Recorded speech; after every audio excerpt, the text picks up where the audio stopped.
Halo,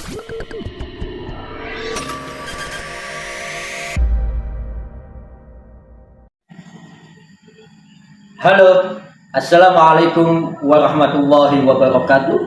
Salam dan bahagia.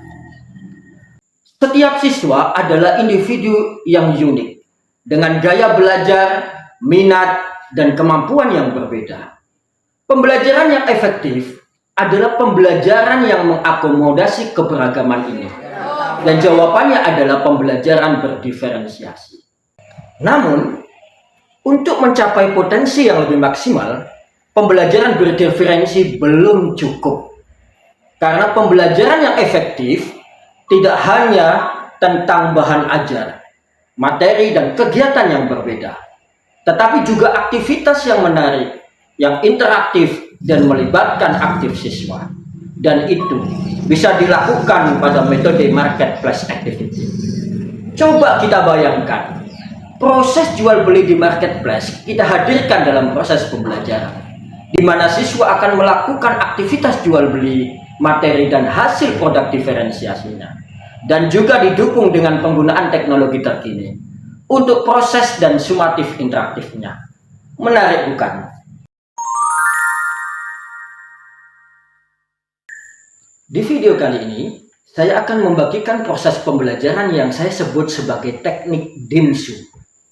Akronim dari diferensiasi, marketplace activity, dan sumatif interaktif. Materi dalam pembelajaran kali ini adalah tentang ketentuan sudut syukur, syahwi, dan tilawah. Mata pelajaran PAI kelas 7 di SMPN 6 Penajam Pasar Utara, salah satu satuan pendidikan di wilayah IKN Nusantara. Tujuan dari pembelajaran kali ini adalah murid bisa memahami dan mempraktikkan ketentuan sujud syukur, syahwi, dan tilawah. Di persiapan pembelajaran, langkah pertama yang saya lakukan yaitu mengobservasi hasil tes diagnostik awal non-kognitif, khususnya aspek pemetaan gaya belajar. Hal ini saya lakukan untuk memetakan cara belajar terbaik yang dimiliki oleh siswa saya. Dan hasilnya, 40% siswa saya memiliki gaya belajar visual, 40% lainnya auditori, dan 20% gaya belajar kinestetik. Dari sini, saya siapkan berbagai bahan ajar untuk kebutuhan gaya belajar mereka. Saya menyiapkan video, bahan bacaan, dan infografis digital, serta game interaktif. Semua bahan ajar saya desain dalam bentuk barcode. Sebelum memulai pembelajaran, saya juga melakukan tes diagnosis awal kognitif. Saya ingin tahu pemahaman materi siswa terhadap materi yang saya akan ajarkan. Dari sini juga akhirnya saya akan melakukan proses pembelajaran diferensiasi yang mencakup diferensiasi konten, proses, dan produk. Di awal pembelajaran, saya awali dengan doa, memotivasi siswa, dan juga melakukan teknik mindfulness dengan mengajak menenangkan pikiran dan jiwa dalam tarikan nafas. Ini untuk memastikan kesiapan belajar murid saya dan memusatkan kefokusan sebelum proses inti pembelajaran. Menyampaikan tujuan pembelajaran, kemudian saya juga mengajak bernyanyi bersama-sama lagu profil pelajar Pancasila untuk mencairkan suasana pembelajaran. Pada proses pembelajaran, saya bagi kelompok berdasarkan gaya belajar siswa saya dan memberikan konten serta proses yang berbeda sesuai dengan gaya belajar. Untuk murid saya yang gaya belajarnya visual, saya menyediakan konten belajar berupa bahan bacaan dan infografis digital yang saya desain dengan konsep barcode. Secara berkelompok, mereka bisa men-scan barcode tersebut dan melakukan aktivitas diskusi, literasi dengan bacaan digital tersebut. Kemudian, bagi murid yang gaya belajarnya auditori, saya memberikan konten bahan ajar berupa video yang juga saya konsep dalam bentuk barcode. Lalu, saya juga memahami Murid dengan gaya belajar ini membutuhkan proses mobilitas gerak yang lebih ekstra ketimbang gaya belajar visual dan auditori, yakni murid kinestetik. Demi untuk memfasilitasi kebutuhan belajar terbaik mereka, saya sediakan pojok materi di sudut kelas dan juga konten interaktif game pembelajaran yang juga dalam bentuk barcode.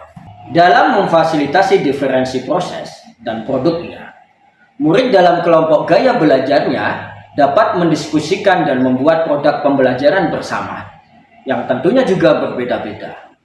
Bagi murid visual, mereka berdiskusi dengan bahan bacaan dan kemudian membuat produk berupa mind mapping atau peta konsep. Sebagai guru, saya memahami mereka adalah pembaca dan penulis hebat. Untuk murid dengan gaya belajar gaya auditori, mereka berproses dalam pembelajaran dengan konten ajar video juga tidak mau kalah. Mereka membuat produk pembelajaran dengan passion terbaiknya, yakni membuat video materi dengan aplikasi TikTok. Maklum, mereka rata-rata para TikToker hebat. Dan untuk murid kinestetik, mereka membuat produk pembelajaran dengan cara menerangkannya di pojok materi dan langsung mempraktekkan tentang materi ketentuan sujud syukur, sahwi, dan tilawah. Pembelajaran menarik ini tidak selesai hanya dengan memfasilitasi konten, proses, dan produk belajar yang berbeda-beda, tetapi juga membuat pembelajaran sangat aktif dan melibatkan penuh peserta didik sebagai aktor pembelajaran tentunya, sekaligus sumber belajar bagi satu sama lain. Produk diferensiasi yang mereka hasilkan kemudian ingin mereka perjualbelikan dalam konsep marketplace activity. Selayaknya konsep pasar, di mana ada pembeli dan penjual, namun di sini jual beli materi. Dalam pembelajaran marketplace activity, di mana seluruh siswa akan saling mengunjungi stand materi masing-masing kelompok dan melakukan transaksi jual beli materi produk pembelajaran tersebut, di mana uang yang dipakai adalah berbentuk bintang penghargaan yang diberikan oleh pembeli kepada penjual materi. Menarik bukan?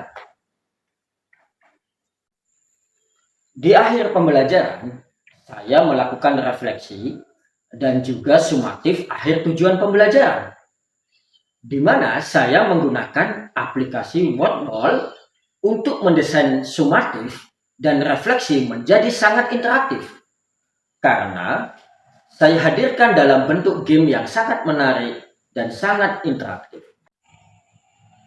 Refleksi dan hasil dari proses pembelajaran ini betul-betul kami rasakan. Di antaranya adalah adanya peningkatan motivasi belajar dibanding dengan pertemuan sebelumnya. Hal ini bisa kita lihat dari observasi dan refleksi selama proses pembelajaran, di mana siswa sangat semangat dan termotivasi untuk melakukan proses dan kegiatan pembelajaran. Tentunya dengan penggunaan teknologi pendidikan yang interaktif dan kontekstual. Demikian praktek baik kami sampaikan. Semoga bermanfaat. Salam dan bahagia. Assalamualaikum warahmatullahi wabarakatuh.